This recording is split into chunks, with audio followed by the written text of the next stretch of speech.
Dragon Age Inquisition was rated M for mature by the ESRB and contains blood, intense violence, nudity, sexual content, and strong language. Viewer discretion is advised.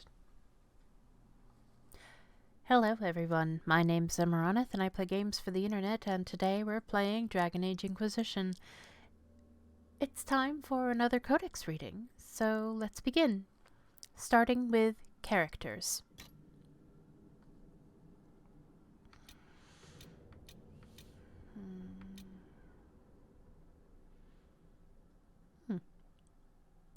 Lieutenant Renn. Scribbled notes between Lieutenant Renn and Legionnaire Bernat. Lieutenant Renn. Sir, I have reviewed our request for supplies. As your second, I am duty-bound to point out the absurd amount of ale listed, unless we have resorted to drowning the Darkspawn. Respectfully, Legionnaire Bernat. Bernat, don't be ridiculous. There's no such thing as an absurd amount of ale. Renn. Lieutenant Renn, you have requested more barrels than we have legionnaires. Respectfully, Legionnaire Bernat. Bernat, can't even let a dead man have some fun. Fine, reduce the number of barrels to half. But I expect Tapster's quality, not the piss they sent last time. Renn. Lieutenant Renn, I will make sure the Crown is aware that the ale is for the esteemed Lieutenant Renn, Vanquisher of Darkspawn, Hero of the Fifth Blight, and... what was the other title? I always forget. Respectfully, Legionnaire Bernat. Bernat, owner of the boot in your arse, Sarlraka. Renn.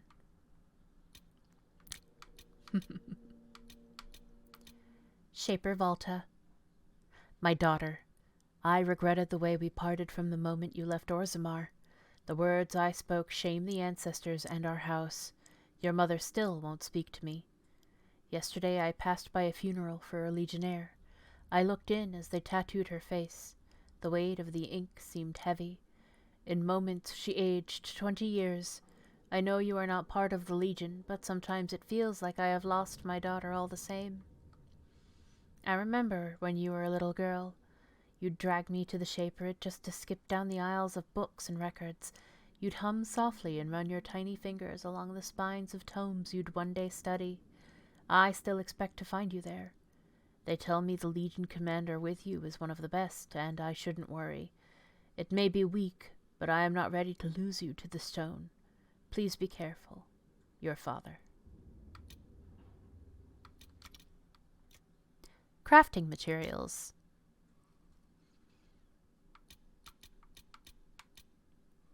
Prophet's Laurel.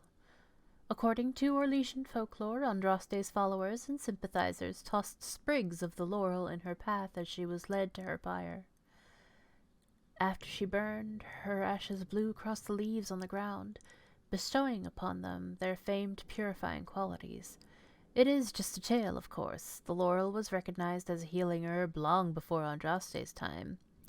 Ancient Da Vinci scrolls describe the use of the laurel in poultices, tinctures, and even incense. Though the legend might be pure fabrication, the laurel will always be symbolic of Andraste's sacrifice. Its glossy dark leaves represent the sword of mercy, the red berries, the drops of her blood upon it. An excerpt from the Botanical Compendium by Ines Arancia, botanist.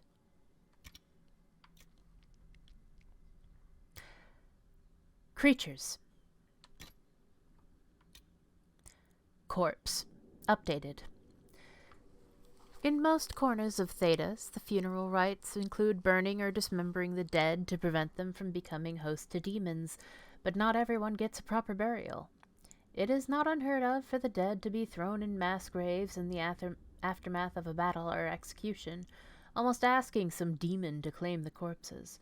From Beyond the Veil, Spirits and Demons, by Enchanter Myrdramel. Researched, damage against undead increased.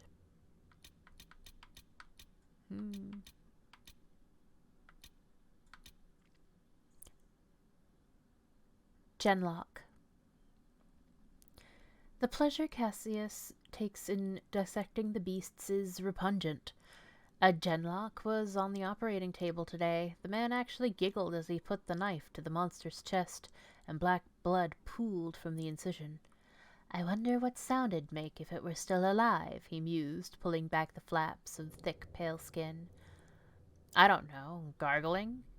If Cassius caught my tone, he ignored it, and continued gabbing. So much muscle! Look at the hands! They're almost twice the size of the feet! Fetch me a jar! I obeyed, then stood back, covering my mouth to avoid the splatter, as he removed each appendage. He separated the head last and held it up to candlelight. The brood mother that spawned this creature was once a dwarf. What would I give to study one? Another jar, please. As Cassius dropped the head inside the glass container, I swear I saw the putrid eyes blink. I don't know how much more I can stomach. An excerpt from the Blighted Codex, a classified collection of studies on the Darkspawn, held safely in the Imperial Library in Manrathus, available only to members of the Magisterium. Ogre. Since his return from Saharan, my brother Vero has had an affinity for horns. He's amassed quite the collection from felled Canari. At first he kept them in his study, but soon the entire estate was overrun with the dreadful things. So when on a hunting trip we came across an ogre with black horns glittering like tar. You can imagine his glee. I warned him that the Darkspawn are not like the Canari, and ogres are especially cruel. But Vero was far into his cups, not that he needed an excuse to ignore his little sister.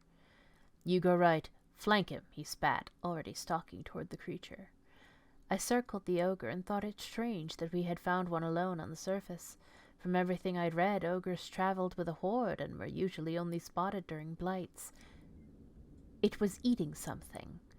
I was too far to see if its prey was animal or human. As I took my position and readied a paralysis spell, Vero prepared his opening attack. The ogre turned before the spell was cast. Its speed was unimaginable. Blood-stained claws wrapped around my brother's chest and crushed his ribs like twigs. Vero was dead in an instant. I ran to gather forces to avenge him, but when we returned, the creature and Vero's body were gone. An excerpt from the Blighted Codex, a classified collection of studies on the Darkspawn, held safely in the Imperial Library in Manrathus, available only to the members of the Magisterium. Shadow. The specimen was fresh, killed only a few hours ago by a troop of chevaliers patrolling outside the city. Their captain told me in a strained and sickly voice that a group of Red Templars had descended on his men and massacred them. I gave him my condolences, but he seemed not to hear me. The one on my slab was fast, the captain muttered, much nimbler than its bulk suggested. Imagine my nausea when I opened up the creature and saw that red lyrium had fused to the bones, overgrown its lungs, and spread like a fungus into the brain. As I watched, the red crystal pulsed and spread the smallest fraction of an inch deeper into the flesh of the corpse. Blood drained out of the surrounding tissue, as if the lyrium itself were feeding on it. I've ordered my assistants to wear masks and gloves while burning the body. Posterity forgive me, I want no truck with the forces in that thing. From the diary of Professor Ulfret, a naturalist studying at the University of El Royale.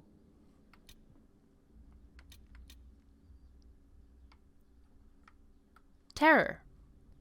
Researched, damage against demons increased. It's nice to know that there's nothing there. Cool.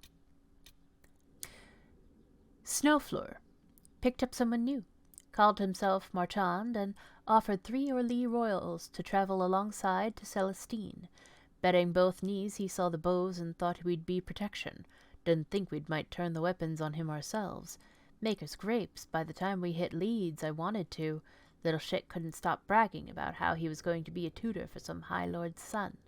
Everything out of his mouth was, "My lord silk knickers this, and my lord silk knickers that."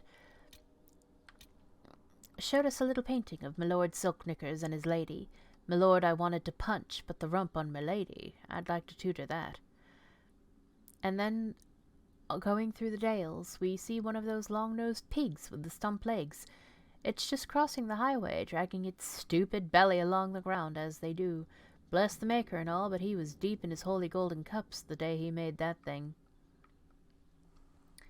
Anyway, I turn to Lockie and I say, hey, it's one of them Snoufleurs. Marchand starts with his giggle. Lockie and me, we look at him. Snoufleur, he says, like he just caught me naked with his lady mother. Non... Tu dos dar Snoufleur. Because Snoufleur isn't fancy enough for Orlais, so I say it like he does. Snoufleur. Can't keep a straight face. Marchand goes red like a virgin with his skirts blown up, and good old Lockie, he just shoots the thing with an arrow while it's snuffling its way across the road. Now it's dead, and we call it dead, he says. That was that. From the hunting log of Care of Westhill, dated 17 Solus.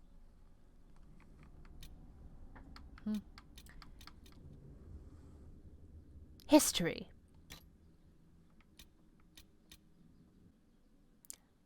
Memorials of the Second Exalted March. The Path of Flame. Remember where Andraste's champions first set foot in the Exalted Plains, called Dirth Avaran by the elves. Halamsharal's dark heart was conquered, but one last challenge came from the elves, who would not submit to the Maker. They gathered upon the plain, our champions answered their call. Marching in Andraste's light on the path of flame, Lord Demetrius Aran, Sister Amity, and Sir Brandis of Lac Celestine, called the Silverhelm. Demetrius's end. Remember Lord Demetrius Aran, the only one of Andraste's champions to fall. The forces of the Exalted March met the elves upon the field. Our numbers far exceeded theirs. The champions, kind and fair, gave the elves a chance for peace, but the elves would not lay down their arms. They slew Lord Demetrius in their charge, Maker take him to his side. Lendirene's fall. Remember the victory of the Dales. The elves were murderous and wild, for the Maker's grace did not touch them. The wildest of them was the she-elf, Lendirene, wielder of the great blade Avenura. Defiant to the last, she met Sir Brandis, the Silverhelm, in single combat, and he bested her. With Lendirene, fell the Dales. Triumph of the Light. Remember the triumph over the profane. Sister Amity led the charge to the river Tennesseer, where stood the shrines to the elven gods. These she struck down, standing upon the banks. She sang the chant of light. Andraste's word had come to the Dales and delivered them from wickedness. Ville Montevelan. Ville Montevelan was the first settlement humans established in the Dales following the victory of the Exalted March. Soldiers were the earliest residents of the village. In 221 Glory, Sister Amity, champion of the Exalted March, laid the foundation stones of the village chantry in a symbolic gesture. The building's construction was completed in 222. Laying aside her sword and bow, Sister Amity took on the task of leading Ville Montevelan's flock, becoming revered Mother Amity. She served the Maker for over 40 years, ministering to both residents of the Dales and the many pilgrims to the historic site. Revered Mother Amity died peacefully in her sleep in 264. Her ashes are interred in the chantry's vault, where dozens of pilgrims still come each year to pay their respects.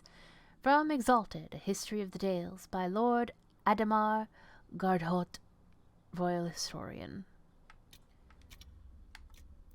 Letters and Notes. A father's letter. This letter never reached its intended recipient.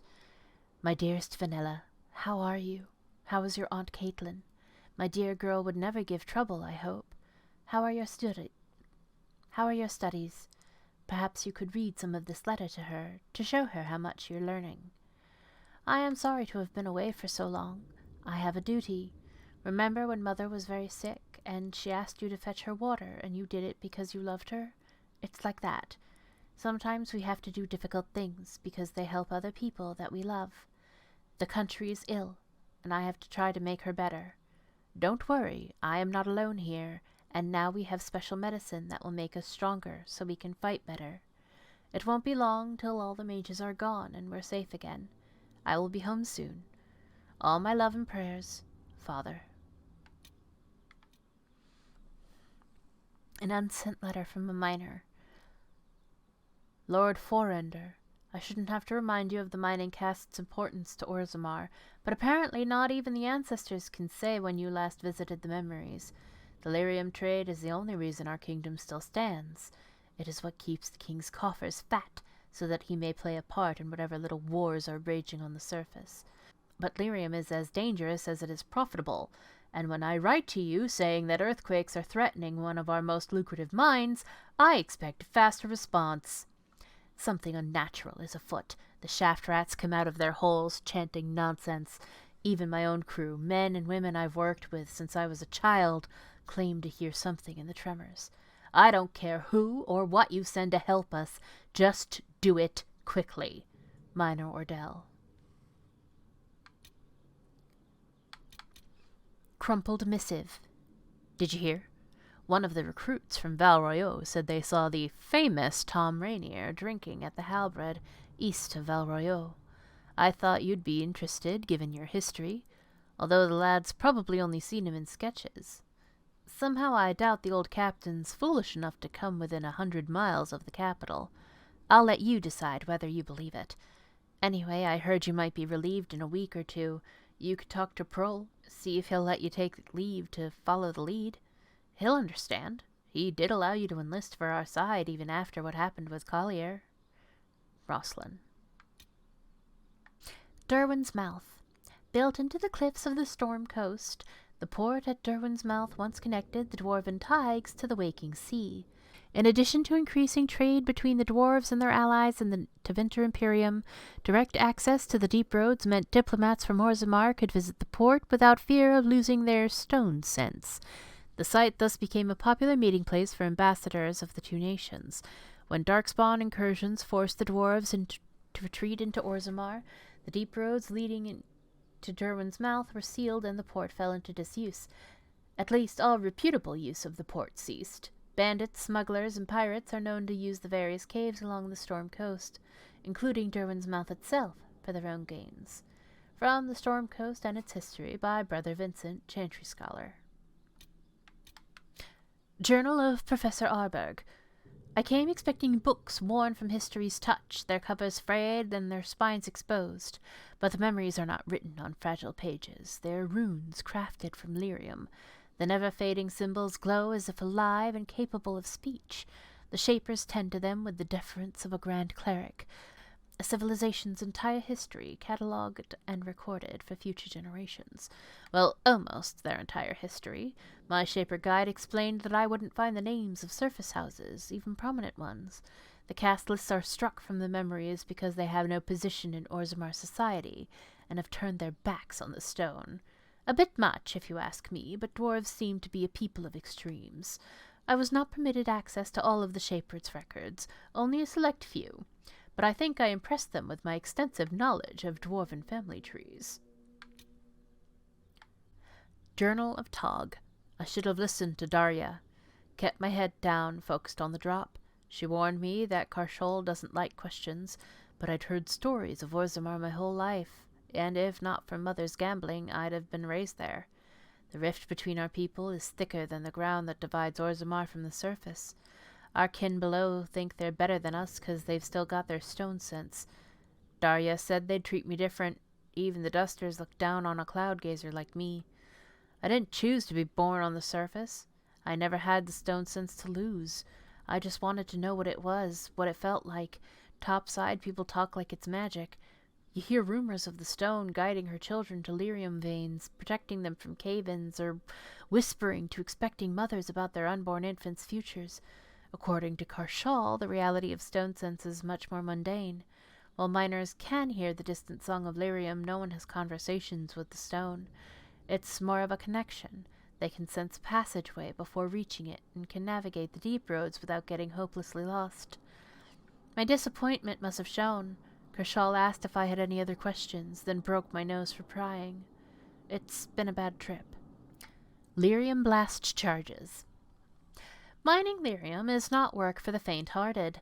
The stuff is dangerous to handle safely and difficult to find, and its veins only ever seem to run through the hardest rock. Lyrium is nothing but trouble, but luckily it offers a solution to its own problem. Pack the right amount into a small drum, prime it with a short fuse, light the thing, and run as fast as you can. The blast will leave your ears ringing for days after, but it will also explode any number of obstacles. There's a saying among long-time Lyrium miners, when the going get tough, the tough get out a blast charge and blow a great sodding hole in the stone. An excerpt from Selected Wisdom of the Mining Cast, 49th edition. Old Journal. An old journal, clearly much beloved. I weep at what the armies have done. Ditches scar the landscape. There's fire everywhere, and all around is the smell of bitter smoke and spilled blood. I remember coming here as a boy. It was late summer, and the plains were bright and golden. The earth was warm and felt like home. All that's gone. Mother said my father was from these parts. She never told anyone but me that he was an elf. Maybe part of me, the elf-blooded part, feels what the Dalish felt for centuries. This is my home. I would give anything to preserve it. Now I'll go with the others, but when the war is over, I will return. It will be beautiful again. Tales. A compendium of Orlesian theater. The most unusual part of Orlesian theater, appropriately enough, revolves around our southern neighbor's love of masks. Every actor wears a mask, and every mask follows a hierarchy of shape and colors that indicates to the audience the character's importance. Half-faced green masks indicate a leading male role, for example, while half-faced purple masks are for primary female characters. Full white masks are reserved for roles of no clear gender, such as spirits, except for demons, whose mask must always be black and red. Further complicating matters for those too new to Orlesian theater, an actor's race or sex has no bearing on the parts they can play. If a director believes they can sell the part, men can play dowagers, women can play dukes, and even an elf can play a king. Once donned, the mask is understood to be absolutely them. None of the actors I spoke to could explain to me the history behind this tradition, but bristled when I suggested other nations find it strange. There is a strong bond of trust between Orlesian theater troupes and their viewers. Indeed, I have rarely attended such attentive audiences than in Valroyo. It is my guess that Orlesians, surrounded as they are by masks in their daily lives, both require and fully respect a place where the objects boldly display their wearers' intentions for a change. An appendix at the back of this volume lists the appearance and meanings of Orlais' theatrical masks. These conventions are vital to understanding the history of its finest theater, a journey I hope you will find as rewarding as I have. From a Compendium of Orlesian Theatre, Volume 1, Introduction by Magister Pellinar. A tent. King Drakon turns his crown in his hands. Enter his trusted cousin, Captain Ashan. Captain Ashan. Hail, your majesty. The armies wait on you. King Drakon. What of the enemy? Captain Ashan. The blighted ones mass on the hill in larger numbers than we've ever seen. King Drakon. We are outmatched on the field. Captain Ashan. Andraste armed us with faith. King Drakon. Our allies are weak from Cumberland. Captain Ashan. We are aided by the Maker's word. King Drakon. I do not doubt. Captain Ashan. Yet your brow is vexed. Drakon throws down his crown. King Drakon.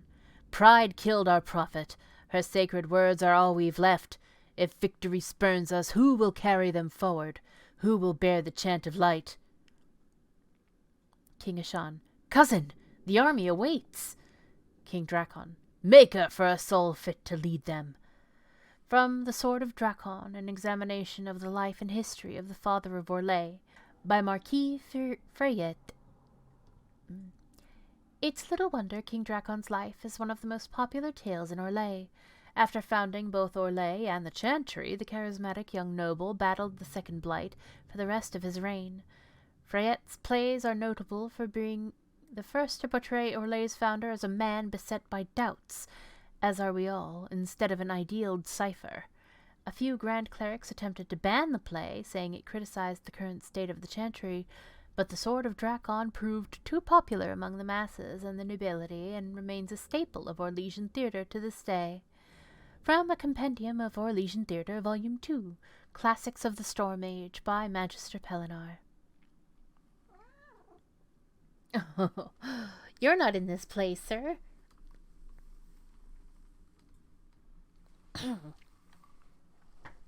Countess Dion, you mock me? Duke Lesuel. It's what I do best, I'm told. Countess Dion. He cannot be our child. Duke Lesuel. Lesuel. I have asked about town. He wears my great-grandfather's scabbard, the one that went missing that night. Countess Dion. Impossible. Duke Lesuel. Then you have no objections to our visitor. Countess Dion. Who else have you informed of this? A woman in a black and gold mask with crow feathers on the side enters from the servant's door. She bows. The countess pales and puts her face in her hands. Countess Dion. But if the man come to visit the castle is our son. Duke Lesuel. As you said, he cannot be, for both our sakes. From The Heir of Rochelle, by Peter Legrand. Rife with betrayal, revenge, and a thundering climax, The Heir of Rochelle is performed each year in the city that gave it its name, a lavish production put on for the nobility who visit from nearby Halam Sharal. The first performance of the play featured the noted actor Victor Boyer as the Duke Lesuel, a city elf from Val Royeaux. Boyer took smaller roles for 5 years before convincing Legrand he was fit for the part. His first performance in the capital was so well received that when the cast came out to thunderous applause, the current emperor rose from his seat when Boyer took the stage. Elves have done well in Orlais theatres, much to the surprise of those outside the country, but actors' lives are hotbeds of scandals and intrigue that would make even the bards blush. It is unusual at first to see elves openly tolerated and sometimes even welcomed into their better circles, but Orlais treats its actors as a breed apart.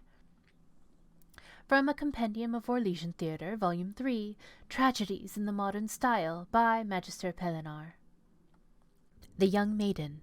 Come, my lord, let us dance. The Mayor. No, no, I cannot. The Young Maiden. Oh, I beseech thee, do not leave me without a dance. The Mayor. I have imbibed too much. The Young Maiden. Please come dance, I must leave soon. The Mayor. It is too much. I beg you leave me to my circumspection. Laughing, the woman pulls the Mayor up from his seat. A loud sound stops her. The Young Maiden. Do I smell the cook's cabbage stew from noon? The Mayor. It has rejoined us, alas, from a more southerly direction. From Wiltshire Downs, by A. Putty. This play enjoys enduring and some might say embarrassing popularity, never failing to draw a large crowd during a festival or a market. The fictional Ferelden village of Wiltshire Downs is the setting for over 3,000 lines of increasingly outrageous situations, begun, worsened, or ended by flatulence. I'm told actors go on a special diet to convincingly play the roles. I've not the courage for details. From a Compendium of Orlesian Theatre, Volume 4, Comedies and Operettas, by Magister Pellinor. Callista paces on the battlements over the lake. The sky is dark. She holds a cup of poison. Camilla is there, face veiled. Callista, the dawn is late. Camilla, it will not come again. Callista, it must hide neath the clouds. Camilla, it will not come again. Callista, the queen thinks you dead. Camilla, her back to the audience, faces Callista and removes her veil. Callista moans in fear. She drops her cup. From The Setting of the Light, by Lumiere Bartlett. These lines are from a play said to have been one of the strangest works of its time. Bartlett was a writer of small repute who died when a fire swept through his pauper's hovel. The setting of the light takes place in the mysterious city of Demi, implied to be another world that somehow becomes our own moon. Accidents, madness, and suicide plagued the first production, and some historians claim that the play's conclusion was at once so hauntingly beautiful and shockingly vile, it sparked the great riot of Valrio in 452 Black. The truth will forever be a mystery. Only 14 pages of the play remain. From a Compendium of Orlesian Theatre, Volume 5, Lost or Fragmented Works, by Magister Pellinar.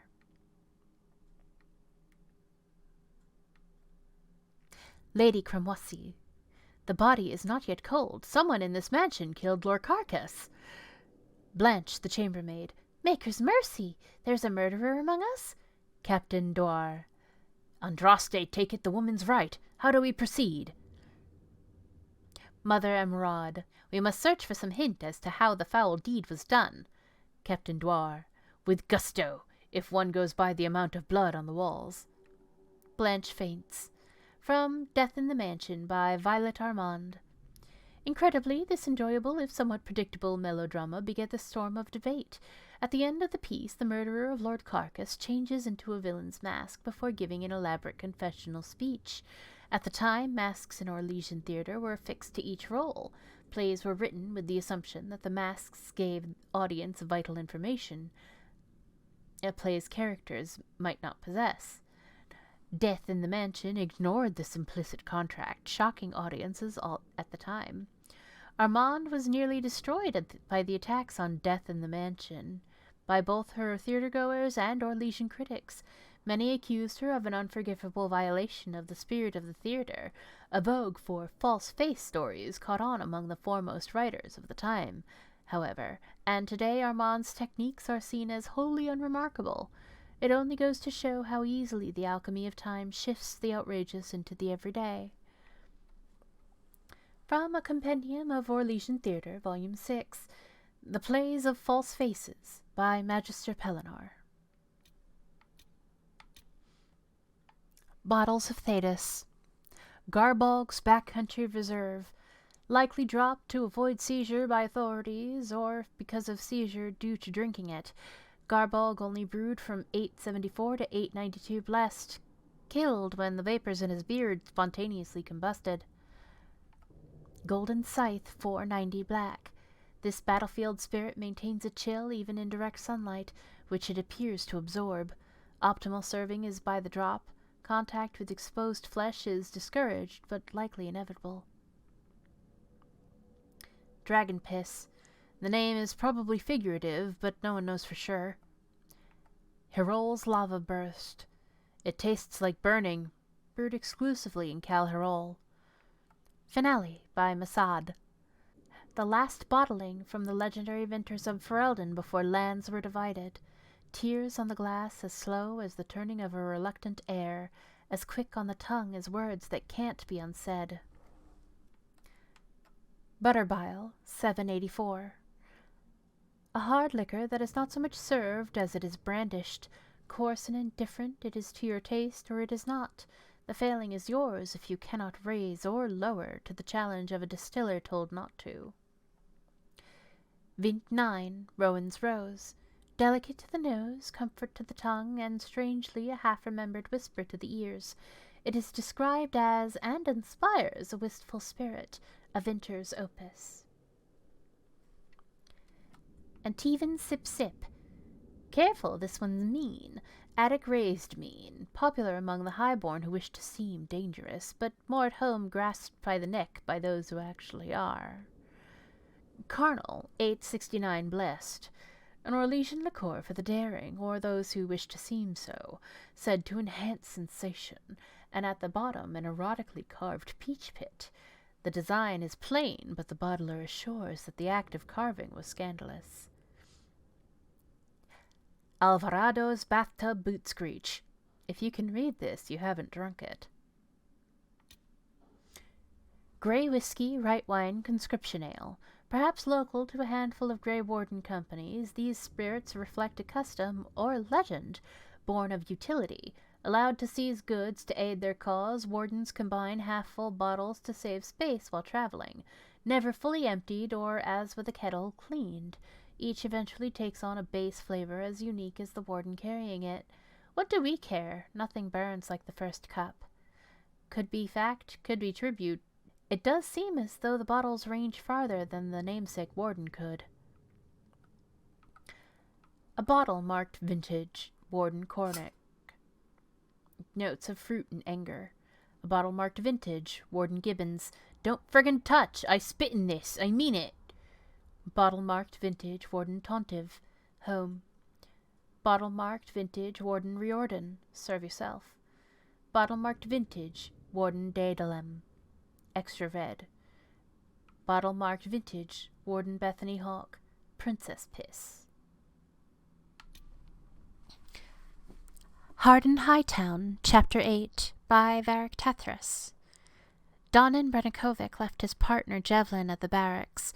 The recruit was even more jittery after their run-in with Captain Belladonna, and although Donan himself was starting to feel his limbs weighed down and aching after such a long shift, he finally had the scent of something in this case. He wouldn't let it get away. The city of Kirkwall has a legacy of collectors. It was built in ancient times by Tevinters who collected suffering as if it were rare coins, and they passed on their obsession with obsession to future generations. On any street, from Darktown to the Viscount's Keep, you can find someone who will always buy tapestries, or who has every known spoon made in Navarra, or someone who hoards odd bits and scraps of historical knowledge, like it's their grandmother's crockery. Which was how he found himself knocking on a brightly painted door in the alienage. "Oh, guardsmen! What a nice surprise! No one's been mugged, have they?" The elf beamed up at him. She had green eyes so wide they barely fit in her face, and she seemed to be made of nothing but elbows and knees. "No muggings today, Maisie." Donan had to duck his head slightly to get through the door. "I have something you might be interested in." He handed her the letter the magistrate's wife had given him the night before. "Well, this doesn't look very interesting at all," Maisie frowned, disappointed. "What you have claimed belongs to the greater powers. You will answer to us. That's a lot of rubbish." "Not that. Look at the back." She flipped the letter over and cooed as if she'd found a lost puppy. "Oh, look at you! You're just perfect!" "Maisie," Donan spoke in a loud, firm voice, trying to remind her he was still in the room. "Whose seal is that?" "Oh, it's the executor's, of course." Maisie peered excitedly at the wax seal, holding it up to the window for better light. "I should have guessed it from the silly great powers nonsense. There's only been one example on the letter claiming responsibility for the assassination of Queen Madrigal in 599, and this one is so much better. Just look at that imprint." "Any idea how I'd contact these executors?" Donan asked. "Oh, they're not real, of course. Everyone knows that." Jeshavis, mother of Orlais. It is said we owe much to the sons of betrayal. 3 brothers were charged with girding against an imperium in weight, and in mourning Andraste we tribes of the Crescent willingly bartered diversity for solidarity. Tevinter would not be defeated in Our Lady's lifetime, but would be balanced against for lifetimes to come. While a son of betrayal named the fields Orlais, it was Jeshavis, his wife, who shaped what we are. Her hatreds were older, bound to tradition. All our hatreds were abandoned so we could call strangers kin, and stand as one against the Imperium. Greater her spite for how necessary the cost, because she knew we had a choice in that day, or no choice in the next. She brought the marriage that wed tribe within tribe, but promised an untold vengeance of her own. If we stand against outsiders, we stand for ourselves. She would not suffer the rule of Alamari, son or no son of betrayal or profit. Jeshavis plied brother against brother in turn, then named both as partners in crimes against faith. With artful turns she invited invasion, then crafted rebellions against the courts she inspired. Brother would kill brother and be killed in turn, 2 liberations that she would then own, 8 generations before the Empire, before Drakon. Here were the seeds of elegance to come. Jeshavis, twice married to sons of betrayal, twice widowed, our first chieftain born from us, of what would become true Orlais, where we venerate faith and the beauty of sacrifice, with daggers well hidden, but well within reach. It is true we owe much to the sons of betrayal, for they were the tools that a master cast down. Let others claim credit for birthing the nation. Jeshavis claims nothing and gave us the game. This text was translated from Goya Jeshavis, a highly romanticized account of the first Goya, or female chieftain of the unified Syrian tribes of Orlais. The region and people would later coalesce under Drakon into the modern nation of Orlais. Many culturally distinct communities were forcibly merged during the rule of Mafrath and his sons, ostensibly to create more efficient barriers against the likelihood of a Tevinter return to conquest. The effects of this relocation can still be observed in many Orlesian, Navaran, and Freemarcher traditions, collected and excerpted by Philium, a bard. Legend of the Three Sisters, Book 1. The Legends of Les Trois Sœurs, Sœurs. I'm really sorry, I don't know French. Is often repeated in Orlais and has an incredible number of variations. In some, the sisters are depicted as innocent on the surface, but eagerly engaging in body exploits the moment they escape from their chaperone. In others, the sisters are heroic, valiantly solving any number of problems, sometimes unintentionally, before returning home. In still others, the sisters are clueless, bumbling from one adventure to the next, unwittingly leaving riots and chaos in their wake. The nature depends on who is telling the story or where they heard it last. Sometimes it's a raunchy tale for tavern drunks. Other times it's a scandalous tale told to criticize either the Empress or the Chantry. There are some elements in common between all of these stories, however. They always revolve around the adventures of three sisters of the Montbéliard clan, Brielle, Marie, and Charisse. They are depicted as young women typically of Orlesian nobility, versed in social graces, but innocent of the world outside of their sheltered existence. One day, while traveling with their chaperone, always referred to as La Bête, and usually depicted as a large and vindictive woman, they become separated and lost on the streets of Vario. Bewildered at finding themselves alone, the three sisters panic and end up in the infamous Belle Marche, an area of the capital renowned for its garish and celebratory seediness. In all versions of the legend, this is where the sisters' adventures truly begin. From Tales of Val Royeaux by Lord Werner Jacquin. Legend of the Three Sisters, Book 2. Typically, the three sisters react in a similar manner upon entering the Belle Marche. Charisse is the adventurous one, intrigued by all the sights and sounds of the market, and the most heedless of any danger. Marie is the brash one, the most suspicious of everything she sees, and the one who makes withering, sarcastic comments, even if she allows her sisters to drag her along.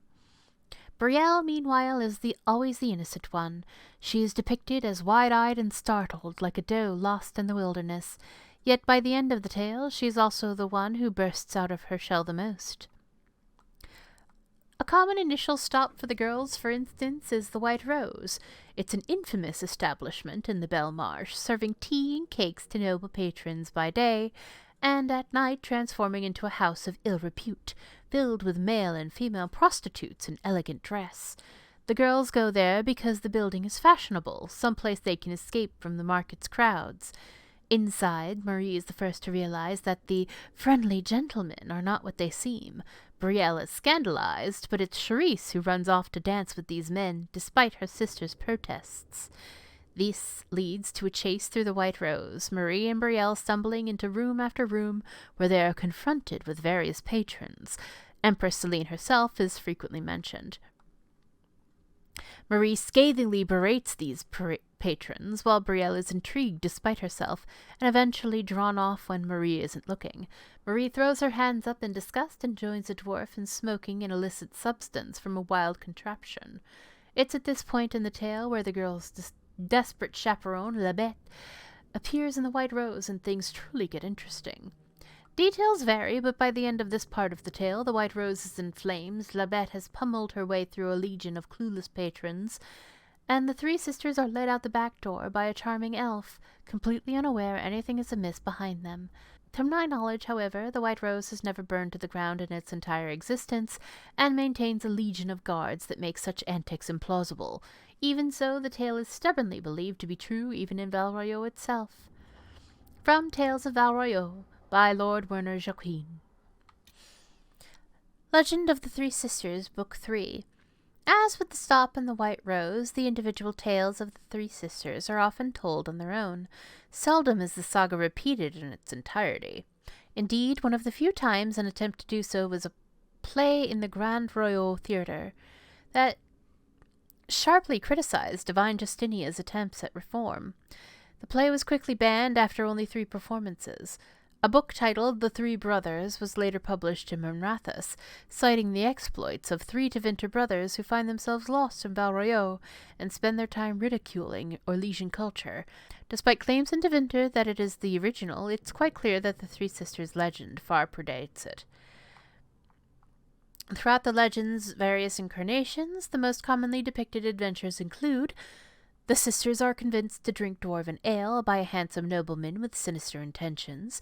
Their reactions to the ale vary, but usually by the end of this tale the sisters end up on a wild chase after the nobleman through the streets of the Belle Marche until he jumps to the river and drowns. The sisters ask for help from a group of dwarven merchants who say they will do so only if the sisters solve a clever riddle. The nature of the riddle varies, but the dwarves always cheat the sisters in the end.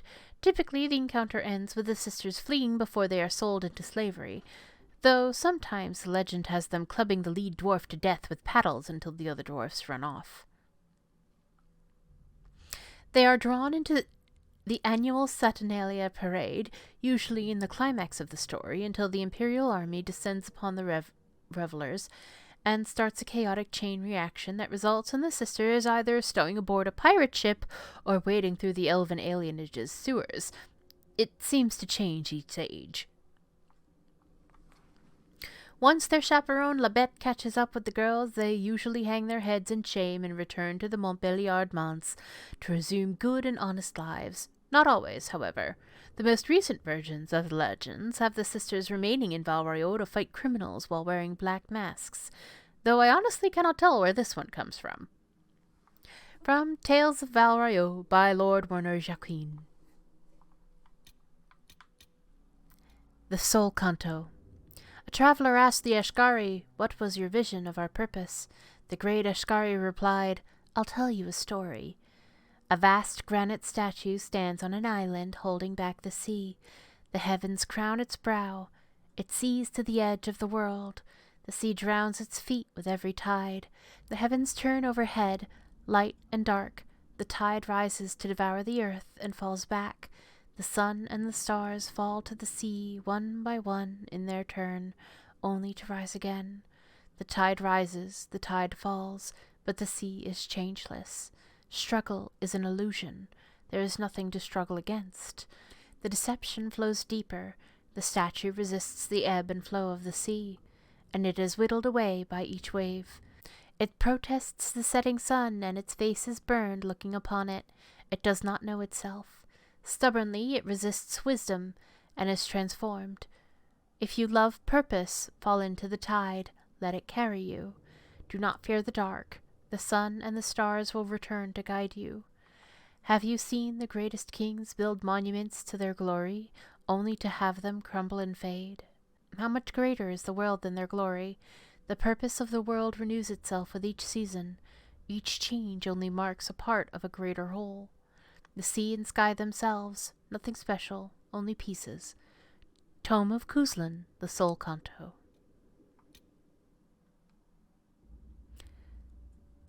Unsigned Journal. The red potion was bitter and burned my throat. It was nothing like the lyrium I know. There was a hum in my mind, a held note that seemed to course through my entire being. The power it brought was incredible. I felt as if I held all the world in my palm, and I could crush it with a thought. Is this what the Maker feels? I can think of nothing else but that power now. A taste of the limitless makes it impossible for a man to be content with the ordinary. Why be what I am when I can be more?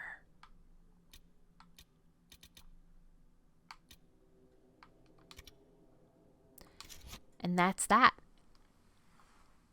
Ooh, Whew. I will see you next time when we continue our adventures. But until then, take care of yourselves, be safe, and I'll see you in the next one. Bye-bye.